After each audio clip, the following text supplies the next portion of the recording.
कौन से स्टॉक को अवॉइड करना चाहिए ये बहुत कम ही लोग बताते हैं, बट ये जानना बहुत ज्यादा जरूरी है क्योंकि कौन से स्टॉक्स को नहीं खरीदना है ये जानने के बाद पहला तो आपके लिए स्टॉक्स ढूंढना आसान हो जाएगा और दूसरा फिर उन स्टॉक्स पे रिसर्च करना भी बहुत आसान हो जाएगा। तो चलिए इस लेक्चर की शुरुआत करते हैं। तो इसमें सबसे पहले टाइप के स्टॉक्स जिनको आपको अवॉइड करना चाहिए वो हैं रीसेंट विनर्स। रीसेंट विनर्स का मतलब है ऐसे स्टॉक्स जिन्होंने रिसेंटली बहुत अच्छा परफॉर्म किया है। जनरली ये जो स्टॉक्स होते हैं ये न्यूज में बहुत ज्यादा बजिंग होते हैं, तो ऐसे में कई बार इन्वेस्टर्स बिना सोचे समझे सिर्फ क्योंकि हर कोई उस स्टॉक के बारे में बात कर रहा है इसलिए उस स्टॉक में इन्वेस्ट कर देते हैं। ऐसे में ना वो उस स्टॉक के बिजनेस मॉडल को समझते हैं, ना वो उसके ग्रोथ प्रोस्पेक्ट्स को देखते हैं, जिससे कई बार वो गलत डिसीजन ले लेते हैं। और ऐसे केसेस में जब तक आप उस स्टॉक में इन्वेस्ट करते हैं तब तक उस स्टॉक की जो अच्छी परफॉर्मेंस थी ना वो उस स्टॉक में ऑलरेडी डिस्काउंटेड हो चुकी होती है, जिसकी वजह से वो स्टॉक ओवर वैल्यूड हो जाता है और फिर आपके बाय करने के बाद शेयर की प्राइस गिर जाती है।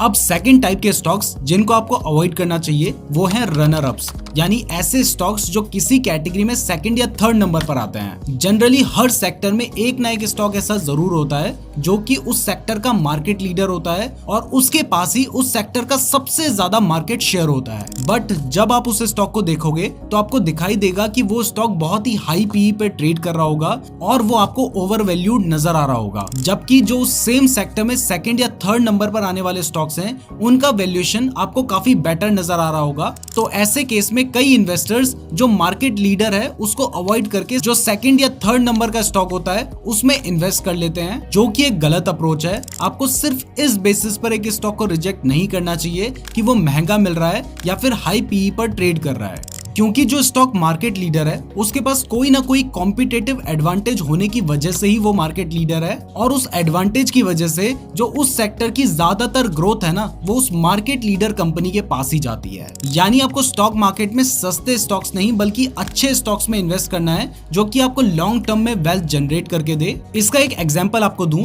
तो एक कंपनी है एस्ट्रल जो कि अपने सेक्टर की मार्केट लीडर है और उसका पी रेशियो 72 का चल रहा है, लेकिन इसके साथ ही पिछले 3 साल में उसका जो सेल्स ग्रोथ है वो 21% का रहा है और वहीं उसका जो कॉम्पिटिटर है सुप्रीम उसका पी रेशियो 22 का रहा है और उसका सेल्स ग्रोथ 11% का रहा है। यानी भले ही एस्ट्रल का पी रेशियो ज्यादा है लेकिन उसका सेल्स ग्रोथ भी ज्यादा है, जिसकी वजह से पिछले 3 साल में एस्ट्रल ने 34% के सीएजीआर रिटर्न्स दिए हैं और वही सुप्रीम ने सिर्फ 18% के रिटर्न्स दिए हैं। तो इसका सीधा सीधा मतलब यह है कि आपको सिर्फ पी रेशियो के बेसिस पर स्टॉक को रिजेक्ट नहीं करना है।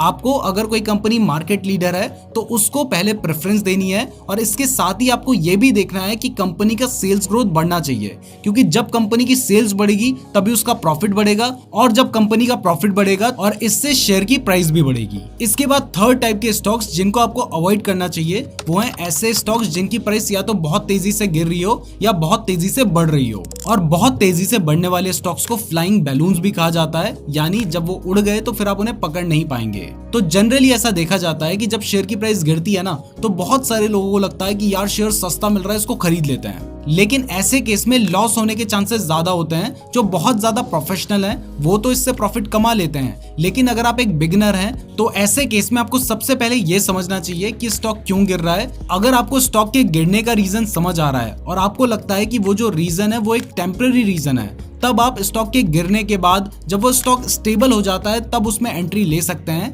लेकिन जनरली उसको अवॉइड करना बेटर होता है। सिमिलरली कई बार जब इन्वेस्टर्स देखते हैं कि एक स्टॉक की प्राइस बहुत तेजी से बढ़ रही है तो वो उस स्टॉक में इन्वेस्ट कर देते हैं ये सोचकर कि उन्हें भी प्रॉफिट हो जाएगा। बेसिकली वो उस ग्रोथ को राइड करना चाहते हैं, लेकिन ज्यादातर केस में क्योंकि आपको नहीं पता है कि स्टॉक कितना ज्यादा बढ़ेगा तो बहुत सारे जो इन्वेस्टर्स हैं वो उसमें फंस जाते हैं और उसके बाद जब शेयर की प्राइस लगातार गिरती है तो उन्हें उसमें भी लॉस हो जाता है। फॉर एग्जाम्पल एक स्टॉक है इंडियन एनर्जी एक्सचेंज। जब बुल रन चल रहा था उस टाइम पर इसके शेयर की प्राइस लगातार बढ़ती जा रही थी, हर कोई इसके ऊपर वीडियोस बना रहा था, हर कोई इसमें इन्वेस्ट करना चाह रहा था, हर कोई इसमें इन्वेस्ट करने के सजेशंस दे रहा था और उस टाइम पर इसके शेयर की प्राइस बढ़कर 318 रुपीज तक चली गई थी। लेकिन जैसे ही मार्केट थोड़ा कूल ऑफ हुआ तो इसके शेयर की प्राइस में करेक्शन आया और प्राइस गिरकर 240 रुपए पर आ गई। उसके बाद जैसे ही ये न्यूज आई कि पावर एक्सचेंज में और भी प्लेयर्स एंट्री लेंगे तो फिर इसके शेयर की प्राइस तेजी से गिरी और 150 रुपए पर आ गई यानी ऐसे में स्टॉक अपने ऑल टाइम हाई से ऑलमोस्ट 50% क्रैश कर गया था।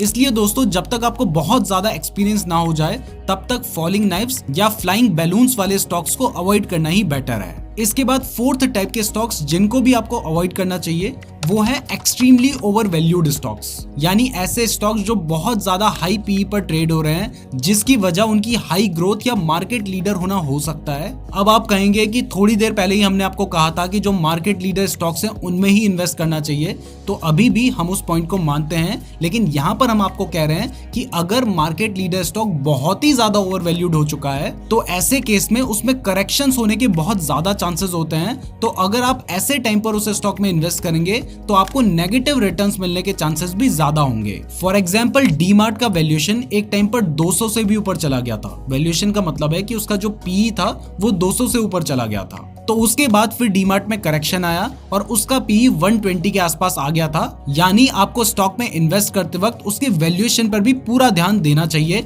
और अगर किसी स्टॉक का वैल्यूएशन बहुत ज्यादा है तो उसको अवॉइड करना ही बेटर है। इसके बाद फिफ्थ टाइप के स्टॉक्स जिनको आपको अवॉइड करना चाहिए वो ऐसे स्टॉक्स होते हैं जिन्होंने बहुत ज्यादा डाइवर्सिफिकेशन कर रखा होता है, मतलब हर टाइप के बिजनेस में वो घुसे हुए होते हैं। आपने ये ईडियम यानी मुहावरा तो जरूर सुना होगा कि jack of all trades but master of none.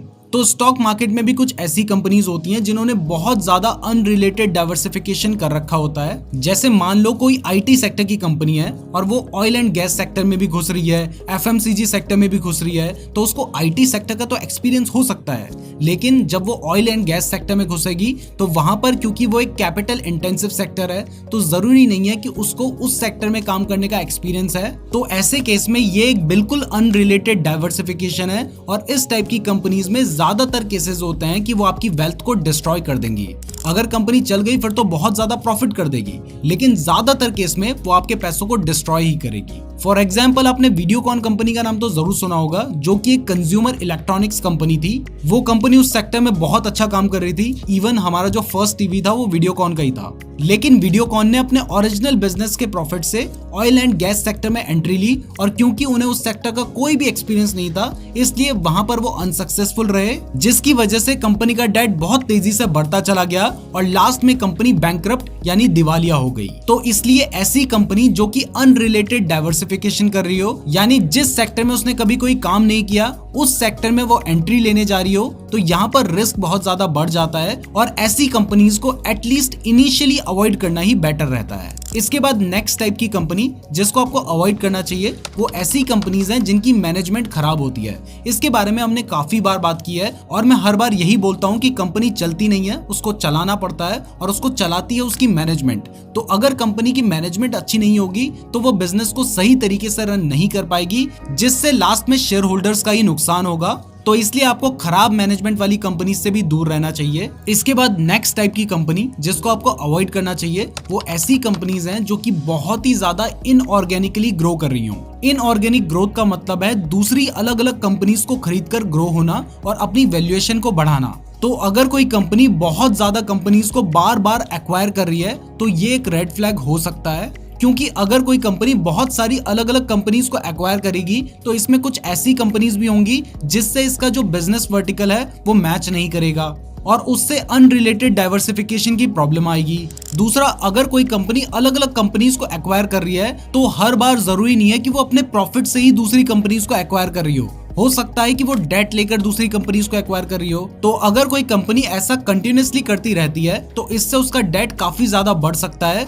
और आगे चलकर उस कंपनी के एग्जिस्टेंस पर भी खतरा हो सकता है। तो इसलिए अगर कोई कंपनी बार बार अलग अलग कंपनीज को एक्वायर करती रह रही है तो वहां पर ये जरूर देखें कि कंपनी अपने प्रॉफिट से दूसरी कंपनी को एक्वायर कर रही है या फिर डेट लेकर दूसरी कंपनी को एक्वायर कर रही है। और अगर कंपनी डेट लेकर दूसरी कंपनी को एक्वायर कर रही है तो उस केस में आपको उस कंपनी को अवॉइड करना ही बेटर रहेगा।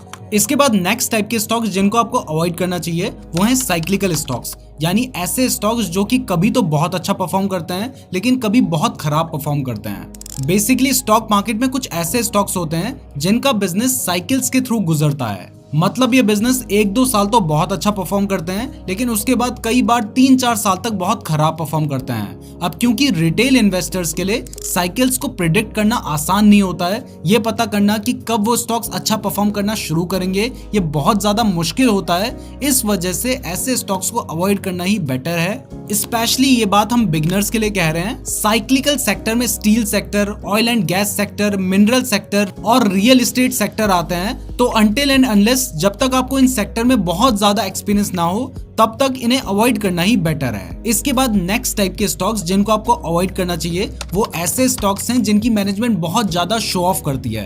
अब मैनेजमेंट के शो ऑफ करने का मतलब ये नहीं है कि सीईओ फरारी में आ रहा है तो आप कहेंगे कि मैनेजमेंट शो ऑफ करती है तो इस स्टॉक को अवॉइड करेंगे। इसका मतलब ये है कि अगर कोई मैनेजमेंट बहुत ज्यादा अपना प्रमोशन करती रहती है, लाइक न्यूज चैनल में जाके बार बार इंटरव्यू देते रहते हैं, पॉडकास्ट करते रहते हैं, बहुत सारे कंटिन्यूअस अनाउंसमेंट करते रहते हैं, ग्रोथ गाइडेंस दिखाते हैं, तो ऐसे स्टॉक्स में कई बार देखा गया है कि जो मैनेजमेंट है वो ये सब कुछ अपनी शेयर की प्राइस को बढ़ाने के लिए कर रही होती है, जिससे ज्यादातर केस में वो स्टॉक अपनी वैल्यूएशन से बहुत ऊपर ट्रेड कर रहा होता है। अब ऐसे में मान लो अगर आपने उस स्टॉक में इन्वेस्ट कर दिया तो क्योंकि आपने ऑलरेडी उस स्टॉक को बहुत महंगे में खरीदा है, तो उसके बाद अगर कंपनी ने जो प्रॉमिस किए थे वो उसको फुलफिल नहीं कर पाती है तो वहां पर शेयर की प्राइस बहुत नेगेटिवली अफेक्ट हो सकती है और वो स्टॉक बहुत ही तेजी से गिर सकता है। इसलिए ऐसे स्टॉक्स को भी अवॉइड करना ही बेटर रहता है। और इसके बाद लास्ट टाइप के स्टॉक जिनको आपको अवॉइड करना चाहिए वो ऐसे स्टॉक्स होते हैं जिसमें जो कंपनी की मैनेजमेंट है वो पब्लिक के सामने अपने फाइनेंशियल्स की एक बिल्कुल ही एक डिफरेंट पिक्चर प्रेजेंट करती है।